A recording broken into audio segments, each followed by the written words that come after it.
Esporte Clube Corinthians Paulista é campeão da Copa do Brasil de 2025 com uma das melhores histórias de redenção de todo o campeonato. Bom dia, boa tarde, boa noite. Meu nome é Bernardo. Você está no Imparcial Futebol Clube. Seja muito bem-vindo. Peço que você apoie esse projeto com seu like, com seu compartilhamento, com sua inscrição, com seu comentário. E vamos falar de Copa do Brasil. O Corinthians ganhou a Copa do Brasil em cima do Vasco, né? Pelo placar de 2-1. Gols aí de Yuri Alberto e Depay pelo Corinthians. Gol do Nuno Moreira pelo Vasco. Então vamos começar do primeiro tempo. O primeiro tempo foi uma pressão muito significativa do time do Vasco. Teve um domínio de posse, teve mais controle da bola, mas não teve tantas chances criadas. Enquanto o Corinthians, ele acabou optando por ter um jogo mais reativo, apostando muito na transição rápida, no talento dos centravantes para poder receber e tentar uma jogada individual. E aí, aos 18 minutos de jogo, o jogo de imposição do Vasco, ele sofre um golpe muito duro. Então, você tem primeiro um destaque, né, dos dois lançamentos muito acertados do Ranieri, tanto quanto o do Mateuzinho, né? Foram dois lançamentos excelentes. E acaba que, numa desatenção do Vasco na marcação do Mateuzinho, ele consegue dominar, ajeitar o corpo e fazer outro lançamento. E essa bola acaba sobrando no Yuri Alberto. E ele consegue ter um espaço para dominar e dar um toque que é primordial, que mata o Léo Jardim. Excelente chute, excelente qualidade técnica da finalização. Se você analisa esse lance, você vê que tanto o Leonardo Jardim quanto o Cuesta, eles foram mal no lance. Primeiro que o Cuesta, ele não consegue alcançar o Yuri Alberto. Na hora do lançamento do Mateuzinho, o Yuri já está à frente do Cuesta. Mas ainda assim, o Robert Renan dá ainda vantagem para ele do gol não ser impedido. E quando você vai ver, a bola ela desce na área. Então, quando a bola ela desce na área, ainda dá pro Léo Jardim chegar e fazer a parede, fazer em cima dele, fazer o bloqueio em cima do Yuri Alberto. Só que o Léo Jardim fica parado no meio do gol. E quando ele arrisca a fazer o bloqueio em cima do Yuri Alberto, o Yuri já tá com essa bola dominada. A bola, ela já tá no pé do Yuri. Tudo que ele faz é dar um toquinho, né? Com a saída do Léo Jardim. Acredito que se o Léo Jardim tivesse mais bem posicionado, aquela bola não teria sido gol. Ou então o Cuesta melhor posicionado, né? Conseguindo tirar a marcação. Tem também o desespero que o Pumita teve, né? O terror que o Pumita passou, que foi marcar o Mateuzinho. Que foi uma loucura, ele não conseguia marcar o Mateuzinho. E aí, numa bola dessas em que ele domina, gira o corpo, já olha, pum, manda o lançamento. Você tem essas falhas defensivas do time do Vasco, e nessas falhas defensivas o Corinthians acaba fazendo um gol. Além desse lance, você tem outro lance que acontece aos 25 minutos de jogo. Lateral pro Vasco, o Corinthians toma a bola. O José Martínez, ele vira um míssil teleguiado que não existe ele ter dado um voleio naquela bola e a bola ter saído tão perfeitamente quanto saiu pro pé do Yuri Alberto. E quando você vai ver a imagem do domínio do Yuri Alberto, você vê que quem tá do lado dele é o Robert Renan.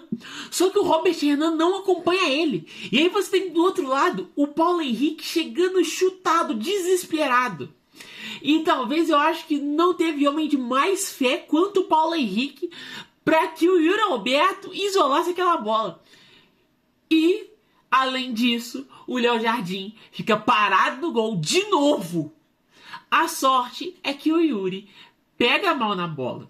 Se não, o Yuri tinha parado dentro do gol.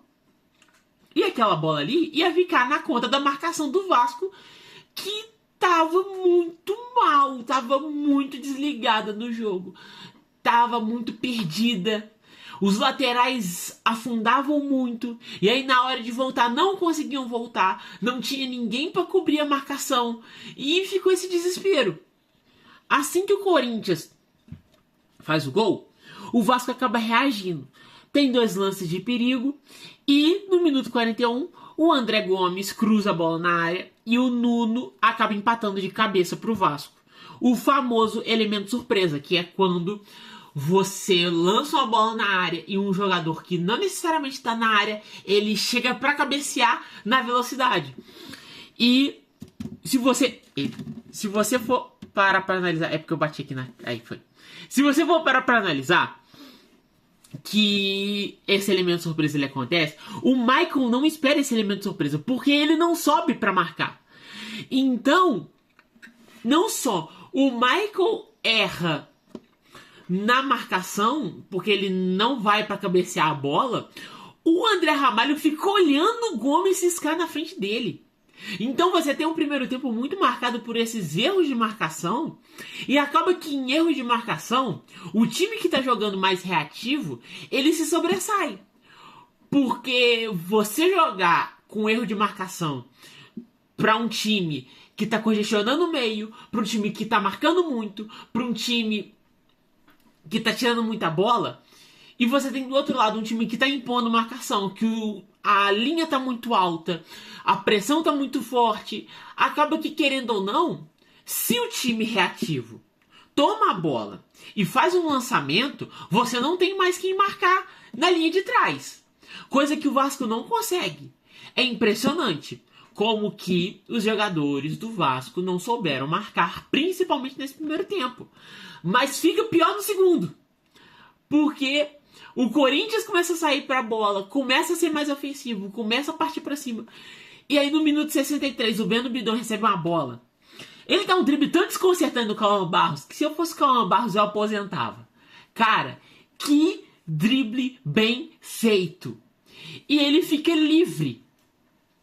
E aí o que acontece? Quando ele já vai pronto pra dar o passo pro Mateuzinho, você olha e você tem 2 jogadores do Vasco, que são os 2 zagueiros, 2 jogadores do Vasco, numa tentativa de evitar a linha de passe, marcar a linha de passe, porque não tem jeito, não tem como fazer marcação homem a homem quando você tem 2 jogadores do seu time e tem 3 jogadores do time adversário. Você tem que marcar a linha de passe.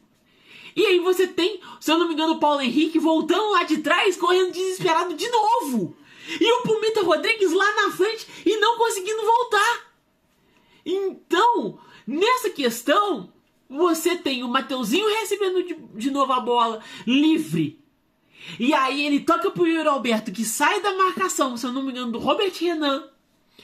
O Yuri Alberto dá outro toque primordial, outro toque de excelência pro Memphis Depay fazer o gol. Acho que o Cuesta, né, que tenta chegar na bola, ele não consegue. E o Depay, ele bem posicionado, ele só tem o trabalho de dar o famoso toque, o famoso tapinho, tá ligado? Tapinho, pra deixar a bola dentro da rede. Só que esse lance, ele escancara o fato de que a defesa do Vasco tava perdida. Cara, você colocou uma linha alta com a sua defesa perdida, você tá pedindo pra tomar gol. Se você não tá sabendo usar linha alta, se os seus jogadores não têm a técnica pra usar linha alta, se você tem um lateral que ele tá improvisado, cara, você não aumenta a linha, você não faz pressão, porque você vai precisar de alguém pra cobrir essa linha. E se você não tem quem cubra essa linha, não adianta, você vai ficar em desvantagem numérica. Ficando em desvantagem numérica, você vai tomar gol. Isso é lógico, pô. Então o que acontece? Você acaba tendo essa coisa escancarada, mas a sorte do Fernando Diniz é que a partir daí o Corinthians não joga. A partir daí começa a tocar música árabe, porque é Harambol, filho. A partir daí começa a sólida defesa do Corinthians. Marcação pesada, marcação pesada, marcação pesada, marcação pesada. Você tinha sempre muita gente na área. Você tinha sempre muita gente pra cobrir ali os rebotes. E enquanto isso, o que o Fernando Diniz me faz?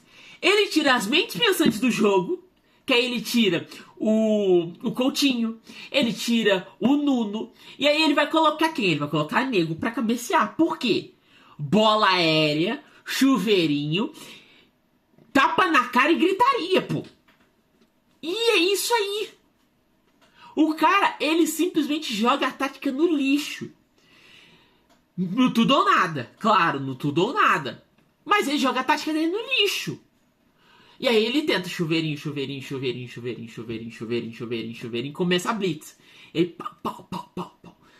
Acaba que, querendo ou não, fica uma sensação de que o time do Vasco ia fazer um gol. Aquele gol ia sair. Só que o time do Vasco estava tão desesperado. E o Dorival soube estacionar o ônibus tão bem estacionado que tudo que saiu foram as bolas que foram pra fora nas tentativas de chute do time do Corinthians. Teve, se eu não me engano, uma bola do GB que foi pra fora. Teve uma bola do GB que ele isolou. Ele bota essa bola lá na região dos Lagos, pô. Essa bola caiu em Búzios agora há pouco. E aí o que você tem? Você tem defesa do Hugo no chute do Ryan. Você tem uma cabeçada que vai pra fora.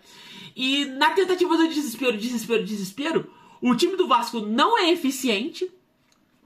Então, se você for olhar as estatísticas, você vai ver que em número de finalizações, o Vasco teve 16 finalizações contra, se eu não me engano, 6 ou 4 do Corinthians. Mas, das 4, 1 saiu gol. E é isso que o Dorival precisava.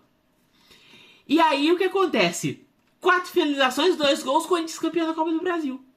E aí eu tenho que destacar isso aqui, né? Isso é uma coisa importante de se destacar.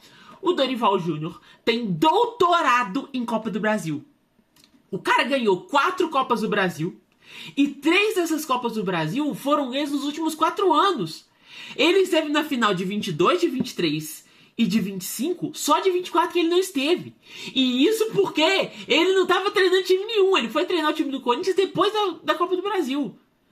Então, o Dorival, ele não tem o estilo de jogo mais vistoso, não é o estilo de jogo mais ofensivo, não é o melhor elenco do país.